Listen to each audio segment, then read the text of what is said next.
Nagpakitang gilas po sa paglangoy ang ilang batang may kapansanan sa Maynila kahapon. Ang layon po ng event ay makalikom ng pondo para sa iba pang may kapansanan. Nakatutok si Rida Reyes.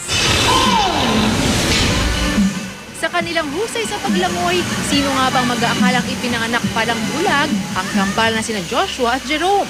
Ang kanilang kapansanan di naging hadlang para maging mahusay na manlalangoy. Gusto ko rin po maging athlete pag sa sports po.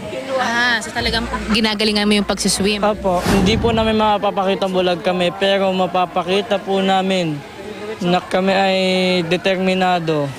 Kasama sina Joshua at Jerome sa mahigit 60 batang may developmental disability na lumahok sa swimming relay sa Maynila kahapon. Malaking bagay yun para sa kanila kasi they're treated equally and they're given opportunities that in the past they may feel now hindi nila kaya. It's a proof na you can go beyond whatever challenges you have in life.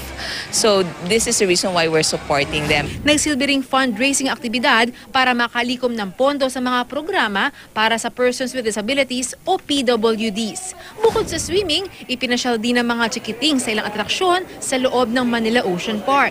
Bagamat panghabang buhay raw ang kanilang kondisyon, di raw ito dapat ituring na kapansanan.